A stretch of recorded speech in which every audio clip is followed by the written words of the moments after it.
Welcome, everyone, to the Unboxing Careers podcast, where we shed light on what different careers are really like so you can choose a career you'll really love. Today, we are unboxing the career of a successful marketer and what it takes to be a good one. But before we do, let's talk briefly about unboxing thoughtful gifts. At thoughtfulcollection.com, you can shop from a wide selection of curated products you can feel good about, helping you express friendship, gratitude, and love. The next time you need to, don't just gift, give thoughtfully at thoughtfulcollection.com. All right, I'd like to welcome to the show Paige Arnof-Fenn, founder and CEO of Mavens and Moguls marketing firm. Paige, welcome to the Unboxing Careers podcast. Thank you for being here. Thanks for having me, Greg. I'm excited to chat today. I'm excited to have you chat as well and me talk as little as possible. So this should be fun. Let's do a little of a setting. So let's start with this. Marketing, we were talking offline before.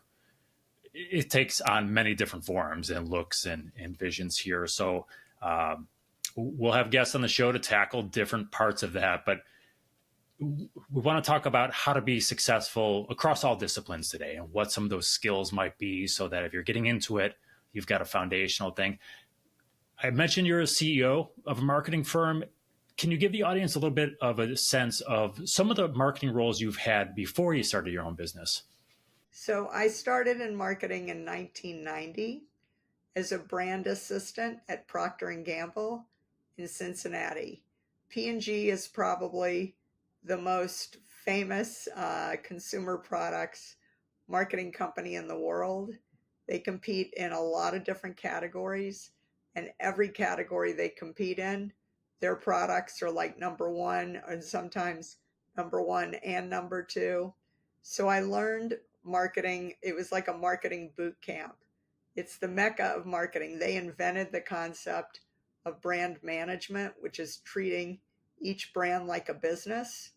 And so I really had all the greatest foundation kind of drilled into me at the mecca of marketing. And after brand assistant, you become an assistant brand manager. So they created the concept of brand management as a career path. And I started in the paper division. They have Charmin toilet tissue, Bounty paper towels, Pampers diapers. Like I said, all of their brands are global, dynamos. Then I got promoted to their cosmetics and fragrance division.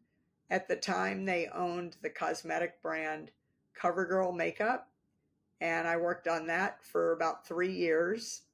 But, the basics of marketing, you just learn all the different facets really well. You learn about, the pricing, the promotion, the packaging, the media, like all the different elements. It's all part of your training and development as you're going up the ladder at Procter & Gamble. When I left P&G, I kind of took a detour and then went back to kind of corporate marketing when I started at Coca-Cola, which again is probably the most recognized brand in the world. Coke is sold in about 200 countries around the world. And I went in there as the assistant chief marketing officer. So kind of working for the top guy in marketing globally at Coke.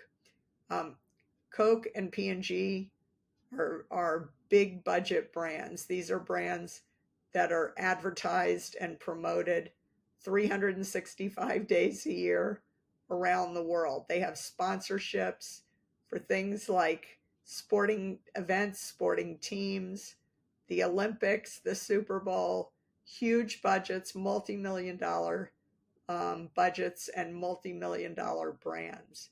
These are huge businesses. But when the internet started taking off in the kind of mid to late 90s, I left the corporate chapter of my career and headed up marketing at an internet company and did 3 of those stints back to back. And all 3, they were technology businesses, and all of them had positive exits. They all either went public, got bought, or both. the internet startups were tiny businesses when I started with each of them. Nobody had heard of them. Some of them didn't even have a logo or a tagline. So, having worked for companies with brands that were decades, if not centuries old, and then going to literally brand new businesses, small budgets. We were not doing Super Bowl, Olympics advertising. Everything was very scrappy, online, being very resourceful. They refer to that as guerrilla marketing. It's, kind of down and dirty. And then about 22 years ago, I hung out a shingle and started my own marketing business. So I look at my career in kind of three chapters: corporate marketing, startup marketing, and then being an entrepreneur in marketing. I'm curious why you went from big brands down to the small startup. Did they come and approach you? Was it just something you looked at the technology like, I want to do that. That looks cool. Can you give a little background about why you went from pinnacle to kind of floor? So, I actually, before I got into marketing, I did finance for 2 years. And if you had seen my resume coming out of college or business school, everything was like a blue chip brand. I guess in my experience, I was more risk averse at that point in my life. And I felt like I needed the best schools and the best company names on my resume so that I learned from the very, very best. So Yeah. I was very attracted to a more traditional path with those big corporate brands. And both P&G and Coca-Cola are known for training and developing their people very well. They put together 6-month and 12-month plans for your professional development. You take classes, you go to conferences. So they are very supportive and encouraging of learning and training and development. So it's funny, I did get an MBA, but I feel like my time I was at P&G for about 3.5 years. And I joke that was like my PhD in marketing because I learned so much about marketing. I had never taken a marketing class before my first year in business school. So I was really learning from the ground floor. And I look at my time at Coca-Cola working as the assistant chief marketing officer for the guy who was in charge of all of Coke globally. I say that was my postdoctorate because he was really a genius. He was the guy that did both New Coke and Diet Coke. New Coke was the biggest flop, and Diet Coke was the biggest success ever in marketing. And I was really learning from the best. I mean, here's a guy who had seen it from every angle and, having a front row seat. It really was just continuing my training and learning. I think what I found kind of magnetic about the internet, things were just, this is in the very early days, like I said, mid to late 90s, when the internet started taking off. And these small companies were raising, I don't know, I think the first company I worked for raised about $40 million, which I know sounds like a lot of money. But when you've worked for, much bigger brands, that actually is not as big of a budget as you can imagine. But I was just very excited about taking something that nobody had ever heard of, nobody knew, had no relationship with that brand, and trying to turn it into kind of something that the audience connected with. I wanted to test my mettle. I wanted to see if I had learned anything working for these big businesses. Could I do this? Could I help? When you look at brands like Starbucks that started out, very small and became very successful global brands, I wanted to be responsible for that. I felt like when you work for a business that's either decades or centuries old, you don't, it's hard to know your contribution to that business. You don't know if that ball would have been rolling downhill with or without you. I wanted to know that I had something in my DNA that could launch a new business, create a new brand that emotionally connected with the audience, and that my DNA would be in that business forever, that I would know that, it wouldn't have turned out the way it did without me. And I got to do that 3 times, which was really a joy, and it was a great learning experience. And all 3 of the brands survived. They all had good exits. A lot of people made money, and I was really proud to be part of it. And then when that chapter was ending, I thought, I've done it for other people's brands. Maybe I can do it for my brand. And so for me, the company that I created, it's a platform to do things that I want to be associated with, and the businesses that I want to help grow. So I think it was me that changed. I think my definition of success changed. I think if you had met me when I was a student, my definition of success was to be like a Fortune 500 CEO. My dad and both my grandfathers ran successful businesses, and I always wanted to go into business, but I thought I wanted to run a really big global business. That to me was, the path I wanted to be on. And that definition changed.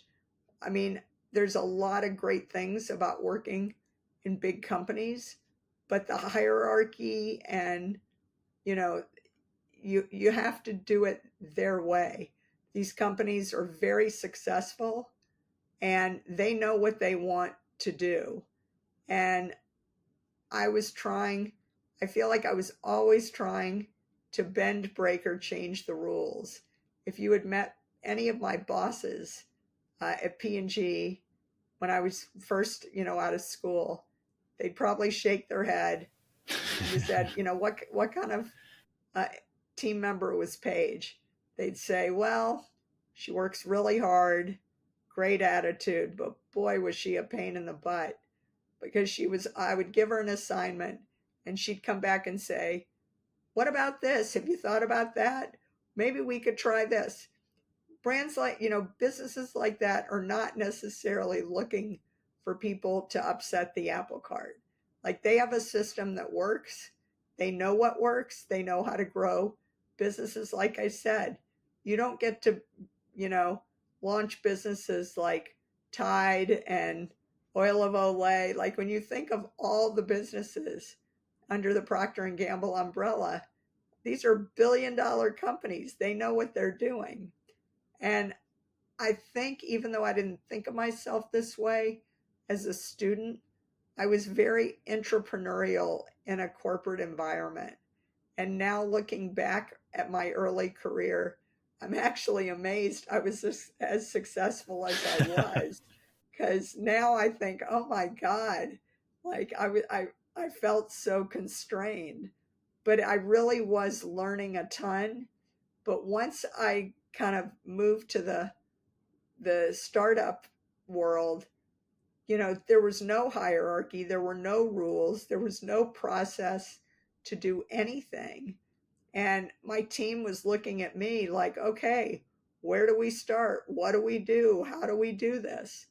And I didn't actually even realize how much I learned and how much I internalized in a corporate environment, that I could then create parameters and a process in a kind of Wild West environment with the Internet 1.0. And it's funny because I was the least corporate person in my corporate life, and I was the most corporate person in the startup world. Everyone on my team was like, wow, how did you know how to do this? Where did you come up with this? And I'm thinking, I mean, I just lived through 3.5 years of boot camp. And like that's, because they drill it into you. So I wanted to say this for later, but we're on the conversation, so I'm going to jump in. I really love the background, by the way, so thank you for that. So later, we're going to talk about people coming out of college, brand new in the workforce, and tips. You had, I mean, you look now, there's a startup in every corner, right? So if you want to join a startup, you can kind of join a startup if you want to. There's also corporations that you can go to work for. If you're a brand new person coming into the workforce, and I agree with you with the marketing, right? You take marketing classes in college, but I think most jobs are like this. You're going to learn the majority of your work actually doing the work and figuring out the nuances of it. And that's the fun part of it. If you're coming out of the workforce, would you recommend someone try to get into a more structured corporate job to kind of learn some of those ropes before they go into I say Wild West, but like it's controlled chaos in the startups, in a lot of startup world, right? It's kind of what it is. Is there, in your opinion, a better way to go? Learn it in the structured environment and stabilized, or kind of go into let's toss you in the pool? So I don't think there's a correct answer to that question. I just think it's a different path. All I know is what I did. I started with the bigger names on my resume and kind of traded down the food chain. But you can absolutely start with these scrappy companies. The difference is when you start at a place like Procter and Gamble, you're given a very discrete job and you are learning each one of those building blocks until you go to the next level, and then you've got new building blocks, and you're learning kind of each line item on the budget, like, oh, now you're learning about advertising, now you're learning about pricing, now you're learning about promotion, now you're learning about media. When you work for a startup, your job is not like clearly laid out. When you walk in the morning, there are maybe 15 different hats on the shelf, and every day you may be wearing a different hat. Like you're going to go much wider, but not as deep. Yeah. At P&G, you're going very deep, and then you go to the next one and you go deep in that area. So it's really a question of preferences and where you get your energy from, what you're excited about, what's going to have you jump out of bed and really be psyched to go to work every day. I mean, the truth is, and I've been a mentor to people at business school who were graduating, trying to figure out their first job out of graduate school. I remember one woman in particular. She was really torn between working for a very established business in the cosmetics area or a brand new food business. And she just didn't know what to do. And like me, she had a very traditional resume before business school, worked for very big companies. But she was so excited by this food business. She loved it. She loved the founder. She loved their values, their philosophy. Um, and she was worried, like, but what if it's not successful? And I said to her, I mean, I've been so risk averse on your resume. If you have one job that doesn't end up being like a huge hit and you want to go back and work in a more stable environment, you have a story that you can show what you learned and why you want to go back on a more traditional path. But if it's successful, it's going to be a completely different trajectory. Well, the food business was Chobani yogurt, which has been phenomenally successful. Yeah. And she had a very interesting job on the ground floor from literally the very beginning. And what an amazing ride, and how interesting that career path is. And now it's a probably $1 billion business. And she was there and was able to see it from the front row. but she just trusted her intuition and her gut. And I think after she realized what's the worst that could happen? The company goes belly up, and then what? She's like, could I go back and get a corporate job? Sure. I mean, again, it's the narrative and how you process what you learn and the story you tell to the recruiter or the hiring manager about why you want to do the next chapter the way you do. And I just don't believe, especially when you're so young in your 20s, people don't expect you to have all the answers or to know everything. And all of these, you can learn so much from all these experiences. They're all interesting, but in different ways. And I just don't think you can go wrong, but I think the risk profile and the kind of gut intuition is going to be different for everybody. And if you get really excited to jump out of bed and you have so many ideas, she just loved the product, she loved everything about the business, how it was more mission driven, their hiring practices, it just spoke to her. And she felt like she would really regret it if she took the corporate job, and she would regret that she didn't try something that was so exciting. And she's never looked back. Has she given you free yogurt for life? You should get that if you haven't yet. Try to get that in arrears. I like that. So Paige, you mentioned earlier you always thought you wanted to be a CEO of a Fortune 500 company. You alluded to the fact that you went to school for finance and then switched. A common story offline today, I was talking to someone, we were joking, like, no one works in marketing who went to school for marketing, right? It's always a different career. Marketing was my fallback career, right? I was planning it, but it was not my primary one. So I'm curious about that pivotal moment where, like, what made you decide when you're going to school and looking at this going, I don't want to do this anymore, right? Can you speak to that moment of clarity a little bit if you could?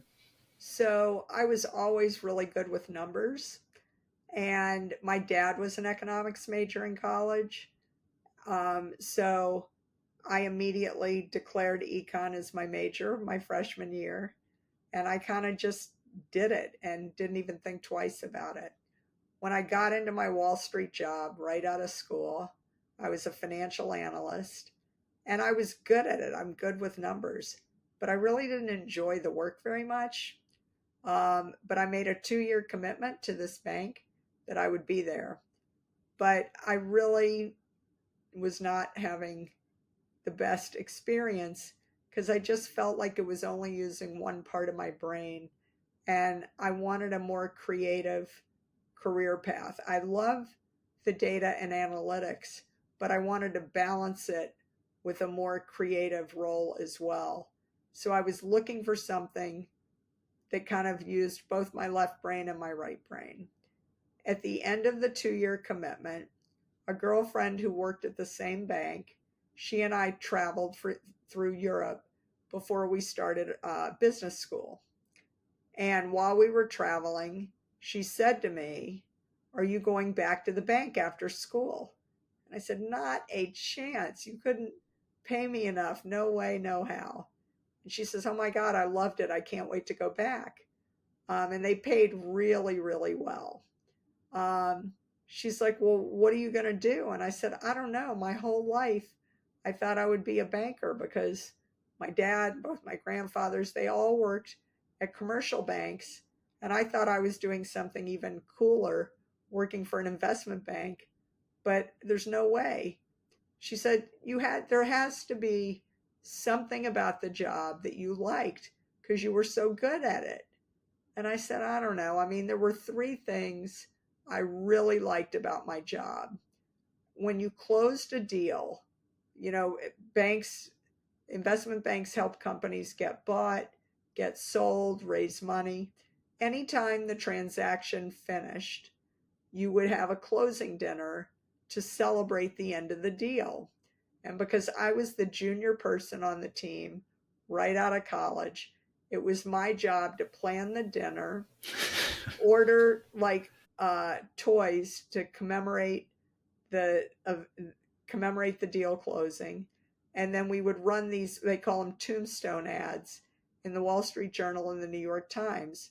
They're very boring ads that say, this bank completed the transaction and raised this much money for a company going public, or this bank helped sell this company to that company. And I said to her, those were really the only three things I liked.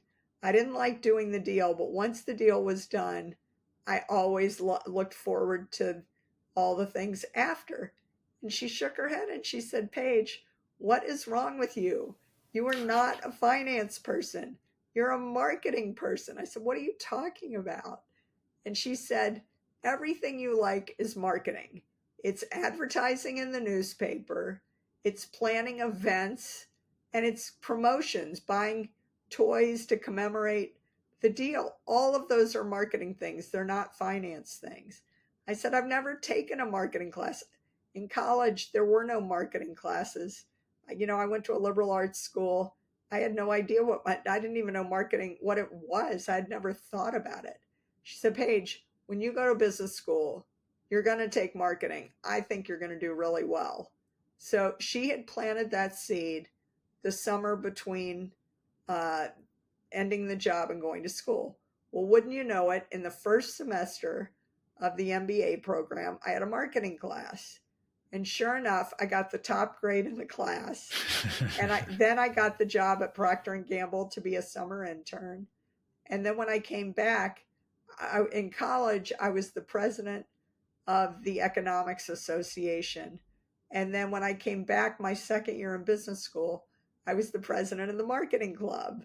So I had completely used my MBA to rebrand myself from a finance person to a marketing person.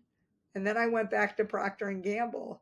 So for me, the pivot, the aha moment, if you will, was when my girlfriend kind of enlightened me and made me realize that the things that I enjoyed, that were more intuitive to me and that I really had a passion for, that I found fun and interesting and exciting, were more under the marketing umbrella. They weren't finance oriented. And the best thing for Procter & Gamble, they're probably the most data-driven consumer products company in the world. So my analytical finance training was actually a real asset at P&G, because they loved that I knew how to crunch numbers and that I could use data to support all my recommendations. So having that strong analytical training was a huge asset and benefit to me in my career there. So I don't know. I mean, I don't know, without her, I don't know that I would have figured it out on my own, but I think you have to really be in touch with what you enjoy, what you're good at, what's intuitive to you. And if you don't know, ask people around you, what do you think I'm good at? Where did you see me really shine and thrive? And, that's how you learn. You learn to do by doing. And sometimes you learn what you love, and sometimes you learn what you don't want to do. And that's part of the experience. That's a great story. I love the last piece of advice, by the way, because we were chatting offline. I'm like, I think it's tough that kids, when they're 16, 17 years old, kind of need to choose a direction for a career. I mean, you change so much. I mean, you change so much even after college, right? The first 4 or 5 years, but it's a young age where you're still kind of figuring out who you are and what you like.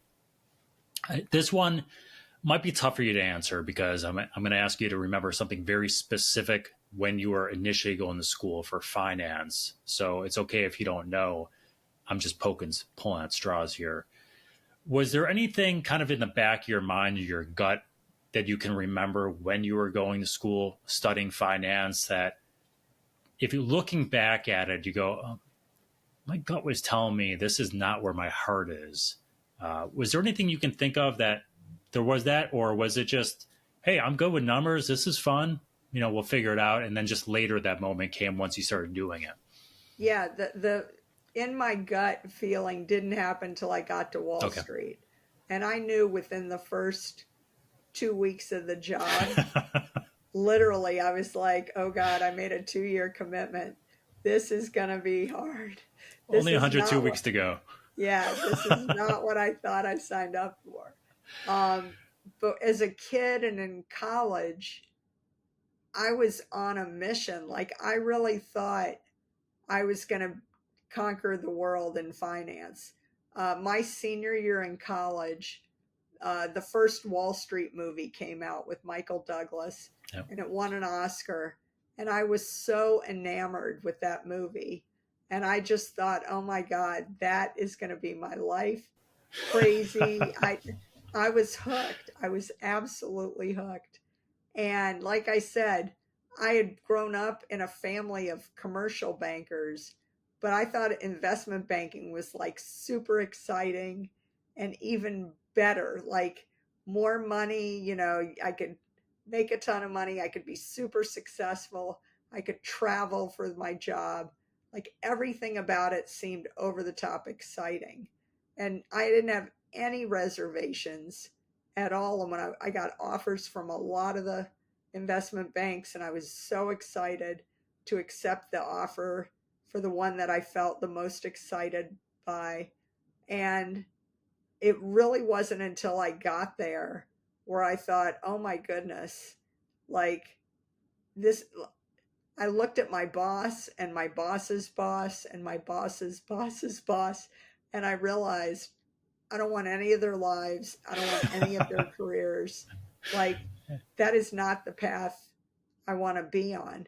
But I had never met anybody that did marketing. I didn't even know that that was a thing. My parents had friends who were doctors, lawyers, architects. I didn't know anybody in marketing. But then when I started at P&G, and I looked at my boss, my boss's boss, my boss's boss's boss, and at Coke, I thought all of their jobs and careers were amazing. Like, to me, that just really resonated with me. Like what they did, where they did it, how they did it, what they learned. I just thought it was all so cool, so interesting. And how I could just see how all of it was kind of coming together in a way that seemed like it would appeal to my strengths naturally. So I don't know. It felt like the right path. That's great. I think the advice there is listen to your gut, even after you graduate college, right? And that's for a lot of people, it's tough because you put all this time, money into getting something, and that should be the kind of the start of your professional career. It's hard to go back and go, you know what? I should probably go spend some more time, spend some more money, delay my career. So I think it's good advice to listen to that because you're a lot more fulfilled. You're a lot more happy now than you would have been. Without a doubt.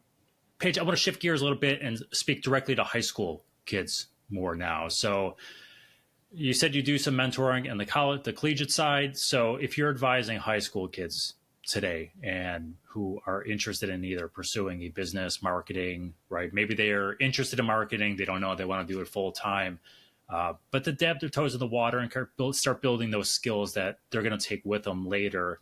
What advice might you offer them? And this could be in terms of, hey, here's a skill you need to learn or sharpen. It could be a specific class to take that might not be a business class, right? A lot of high schools don't offer those, but hey, this thing really came back to be super helpful for me.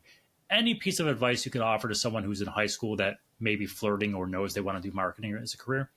Yeah. I mean, I think there are a lot of things you can do in high school and college in terms of um, everything from, marketing is about being relevant in the world.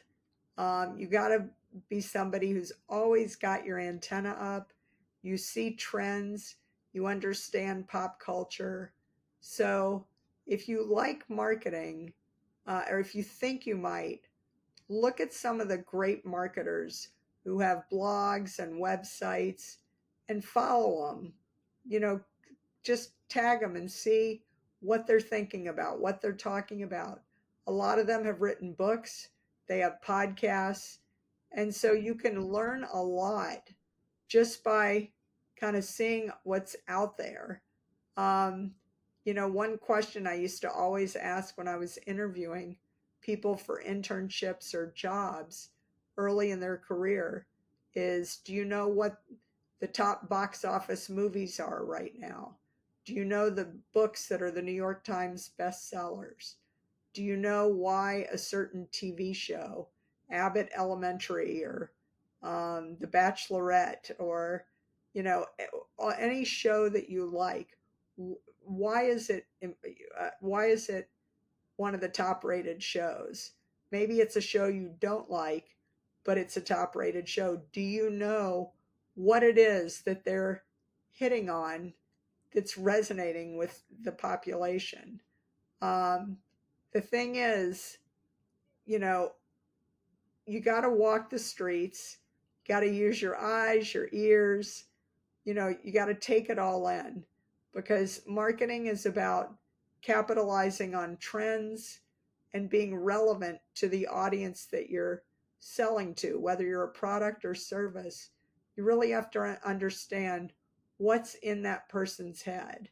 So you can take psychology classes if they're offered, reading books, podcasts, webinars, and internships. The other thing is, if you have clubs at your school or at your college, a lot of them have a marketing committee or a promotions group. If you're promoting an event on campus, putting up posters, doing some local advertising targeted to certain people, it could be related to a hobby or interest. It doesn't have to be like a big job, but I did that when I went back to business school. When I was in high school and college, I always wanted to be the treasurer or the finance person on a committee. In business school, I wanted to be on the marketing committee, publicity committee, because you can get a lot of good experience doing like campus jobs at school where you're learning. And again, it doesn't have to be a formal education, but if you're making posters or selling tickets to an event or whatever, you test, you learn, you do market research, you do different posters. You may have people sign up for stuff online, and you can look at what the data says. What did you learn? I learned that this worked, this didn't work. We tried this, it didn't work, we changed it, and then we got tons of people to sign up. That's marketing. And so it doesn't have to be, and a lot of times internships don't pay very well, or they don't pay anything at all.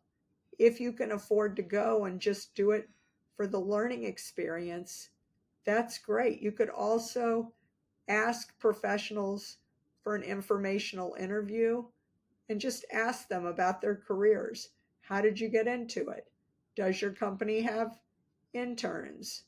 My mom really wanted me to be a lawyer. I never wanted to be a lawyer, but my first job in high school that I got paid for was delivering mail at a law firm. And it gave me an opportunity to see a bunch of lawyers, talk to them. And then I was sure, I said, Mom, I worked there. I don't want to be a lawyer. I want to be a business person. But my mom thought I was so good at arguing, I would make an excellent attorney. But I don't know. I mean, I just think get your foot in the door and, go have lunch or coffee with professionals that can tell you about their path, what they learned, and see what resonates. If it's something that you feel like, will educate you and give you a sense of, experience, you never know where those opportunities will go. Absolutely. I was going to say it, and then you jumped in at the end, but I think it's a really important point. It's one that's been resonated through multiple of these interviews is when you start doing things, we talked about this earlier. Sometimes you figure out what you don't like more than what you do like. which is And that's so half the battle, valuable. right? It's I half think the it's battle. actually more valuable when things fail, when they don't work out, and you take the time to like do the postmortem, go back and realize what was it about that I didn't like? Why didn't that work?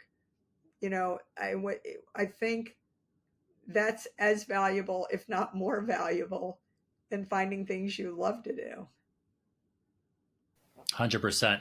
So I know when I was asked about high school, a lot of times the high school college advice is the same. So look at classes. You mentioned clubs. High school, some offer, some don't. Colleges, absolutely. There's usually a club for everything at most schools. If Everything. not, you could always start one, I guess. Anything specific to those college students that maybe you haven't touched on that would apply only to them and it wouldn't apply to, say, high schoolers that you haven't touched on yet? So for college, you've got to get some good internships. Um, and the other thing is, you know, your professors in college, a lot of them do consulting on the side, and use your professors as sounding boards, because sometimes if you're taking a marketing class, maybe your professor has a project where you could be an assistant or an intern, or maybe he needs data, you know, analyzed and someone to write up a report. So don't forget the professors, and the alumni database at college is gold. You know, you can go in and search by region, by title. Um, and at least my alma mater, they have something called the Alumni Mentoring Program, where alumni check the box and say they're happy to be contacted by students about career stuff. So use your alumni database, use your professors, you know, use the clubs on campus, or like you said, start your own club. All of those are great opportunities. But in college, you definitely, you know, summer internships are critical. And I would say, I know it's fun to be a camp counselor and it's fun to go hiking through, you know, Europe or whatever, but try and at least get some good internships under your belt that are more career oriented, because it's such a great opportunity. And like when I was in grad school, they had something called field studies, where you basically do a consulting project for an alum for credit. Instead of taking a class, you can do basically free consulting. You get class credit, they don't pay you, but it's like a job experience that an alumni gives you to learn about the field. So look into those too. Anything like that is great for the resume. Yeah, it's phenomenal advice. The internship one, finding them early and sometimes doing multiple of them seems to be a very common piece of advice as well. Absolutely, for It's getting your sure. foot in the door, which is tough nowadays. Which nice segue for me. I want to talk about those new in the workforce. Uh, so we've touched on it a little bit. Challenge for any person coming out of college is proving you can do the job with experience when you have no experience, right? Outside of those small things that we talked about here. So I'm going to put it this way. You have, and you've certainly done your fair share of hiring. So you're hiring a new graduate. You have 10 resumes in front of you to fill one job. What are you specifically looking for that would set those 10 candidates apart? So I'm a little odd, I think. I mean, you do want to see that they have experience that's relevant and that they have results. But for me, I almost look at the bottom of the resume at least as much as I do the top. So the Interesting. interests, the hobbies, the things that they have, kind of random stuff at the bottom. They're a jazz musician, fluent in 5 languages, have traveled to 30 countries, like random stuff that's like personal information. You know, they're a chef, like whatever human interest. Don't forget to put some personality on your resume. when I was hiring for my second startup that I was head of marketing, there was a woman who had been a chef at top restaurants, and she had studied in Italy in college. And I studied in Italy in college. And she was interviewing for a customer service job.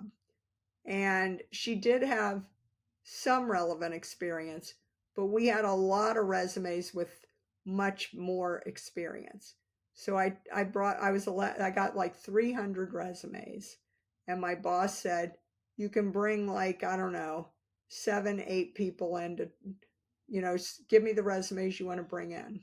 So I handed him the resumes, including this woman. And so he looks through them and he said, all right, fine, but I got to ask you, this one woman, she seems a little lighter on the experience than the others. I said, yeah, I know, but she looks really cool. Anyone that's worked at a top restaurant as a chef knows a lot about customer service. Like, the restaurant business, service is so critical. And so my sense is that she's got like tangential experience that Mm-hmm. could be very relevant. And I just think I'm going to like her a lot. She seems like someone that would be very simpatico, and she'd be a great fit, like culturally, with the group. So, long story short, I bring in all the candidates, and they're all qualified. But my gut was totally right. This woman was like someone that I would love to work with side by side. She knew a lot of, she had very good instincts on people and customer service. Anyway, after I talked to her, I said, I'll be right back. And I walked down to my boss's office. I said, do you have a few minutes? I want you to interview this woman for the customer service job. And he said, great, which one? And I told him. Shook his head. He said, all right, fine, I'll give her a few minutes. Well, sure enough, they had an amazing conversation. He said goodbye, walked her out, and he came into my office and he said, I don't get it. How did you know she's perfect for this job? Like, on paper, I wouldn't have picked her. And I said, I don't know. I'm just looking, it's like a holistic approach. People that do stuff outside of work, that they have passion, they have interests, they have hobbies. I like multidimensional people.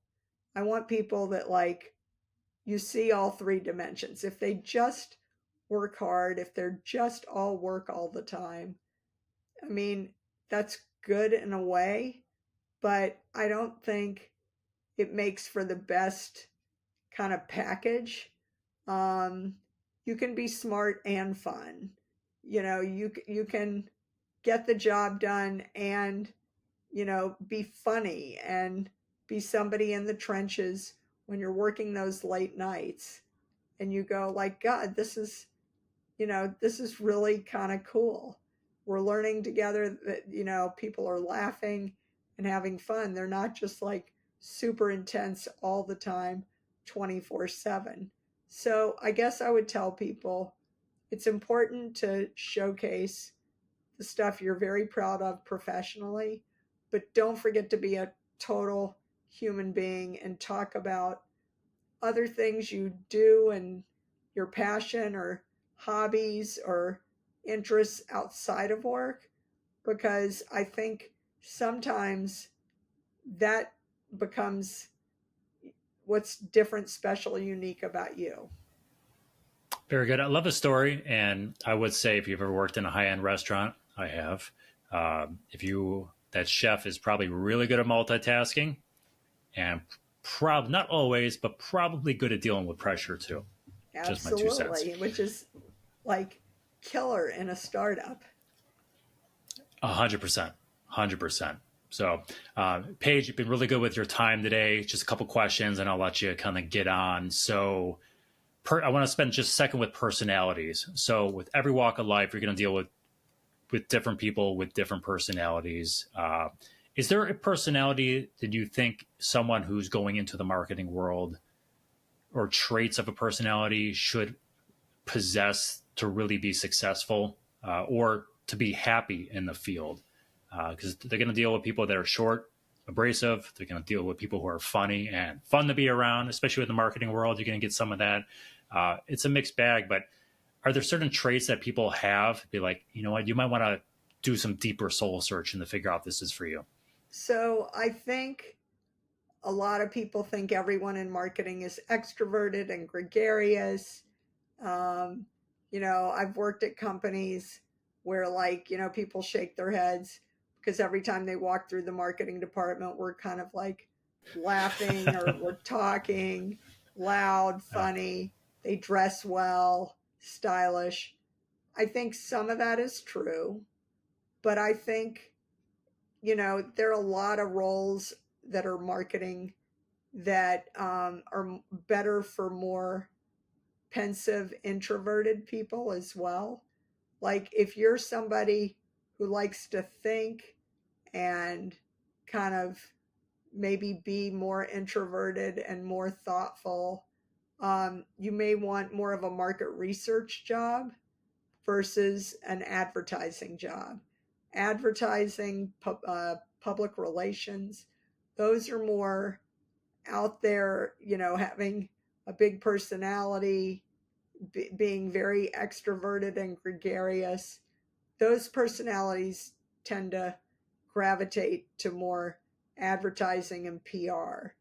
Market research, which is a really important role in marketing, is kind of the other extreme.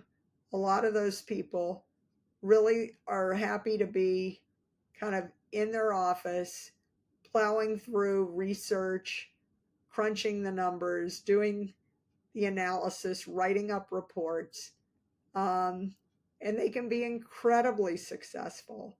So, if you have the opportunity to shadow people or do a rotation program at a company where you get to see different sides of the business, there are so many things that can be done under the marketing umbrella. Um, you need pricing strategy, you need promotion, you need advertising, branding. There are lots and lots of tools in the marketing toolkit: web design, graphic design, um, search engine, all the online marketing, all the social media, all the social listening tools. So, you know, I think, again, you kind of learn to do by doing.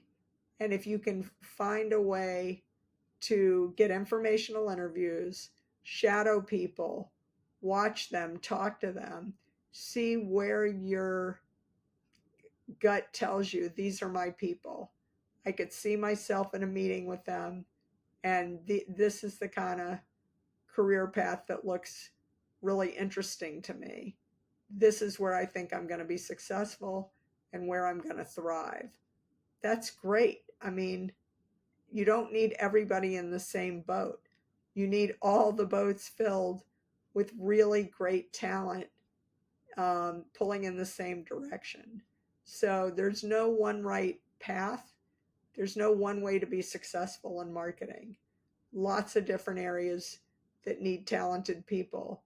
I guess the only common denominator, I would say, be willing to roll up your sleeves and do your homework and just be kind of a fun person, a nice person to be Yep. around, having a good sense of humor, and just being willing to jump in and, you know, raise your hand when they need help, be there, come in early, stay late, set up yourself for success, because then you build a great reputation and people remember you. Like when you're in the trenches and you say something funny and it keeps the mood light, you're not high maintenance, you're not a lot of drama, that goes a long way. And I just know in my career, you know, even for like interns and entry level positions, when people leave to take other jobs, a lot of times they remember who the junior people were that were really good. They worked hard, they came in early, they stayed late, they were fun to work with, no attitude, no drama. And so they recruit them to come with them in the new job. So if you do that, your career will get made. I mean, people will remember you. You'll build a great reputation, and you'll be known as someone who's like, a great teammate. Wonderful. So, Paige, thank you so much. You've given tons of advice, useful advice at that, which is, I appreciate the openness. I appreciate the stories to go along with it because I think it paints a really good picture. Last one for you here. I'm going to take you out of the marketing world. You're not coming back. You've got to choose a different career. What are you choosing and why? Wow. Well, it's funny. I mean, I don't know. I think I could see going a couple of different directions. Well, now that all the healthcare and biotech is so amazing, it never dawned on me to study all of that, in the 80s. But there would be a part of me, if I were in college today, I would probably take a lot more of the sciences if I had any talent in that area, just because I think it's fascinating what is possible now with technology and artificial intelligence, just all the possibilities of, creating solutions to health problems and, making humanity better, whether it's poverty or illness or peace. You look at all the things that you could affect with a degree and, something more along the science area. That would be tempting. The other thing that I don't know if it would be crazy, but I could see like trying to be like a comedy writer. Okay. Um, I always kind of thought it would be kind of cool to write, I don't know, TV or for movies or for comedians. I think, I love writing in the marketing. I do a lot of content marketing, and I think I could probably repurpose that in a related but different way. But, so few people really succeed in those areas. It might be too frustrating. I don't know that I would be good enough, but it would be something fun to toy with. So what's your sense of humor? Is it sarcastic? Is it dry and witty? Is it Uh, boisterous? Like, what type of sitcom we write in here? oh man, probably a comedy or a romantic comedy. Okay. I'm I don't know. I think I do have a decent sense of humor, but I'm not. I mean, I'm pretty quick-witted, Okay. um, but not dark or gloomy. Not snarky or anything. I think I'm more just straight up, you know, kind of funny in a way like I don't know Reese Witherspoon or Julia Louis-Dreyfus or I mean not as good as them, but kind of in a nice way. Perfect. So, well, Paige, thank you so much for your time today. I appreciate you sharing everything. Any closing comments you want to leave the audience? Well, I just think you learn to do by doing. So go out there and do it and figure out what it is that makes you tick. And just be honest. It's your life, it's your career. Don't worry about what your mom or dad or any expectations that other people are putting on you. It's your life, and you're the one that needs to jump out of bed every day, excited to kind of go conquer the world. So figure out what it is that makes you tick and not something that is going to impress somebody at a cocktail party or make your mother happy. That's not the way to pick a career. And I think if you do that, you're honest with your kind of gut and intuition, I think you're going to have an amazing career because there's so much stuff out there now that is so exciting. And just keep learning every day. Try and learn something new. Well said. Paige Arnof-Fenn, everyone, marketer and founder and CEO of Mavens and Moguls. To find out more about Paige, everything she's up to, visit mavensandmoguls.com, which is also linked in the video description. So I hope you enjoyed today's episode. If you'd like to unbox your career with us, we'd love to have you. Please visit unboxingcareerspodcast.com to find out more. And until next time, be kind to one another.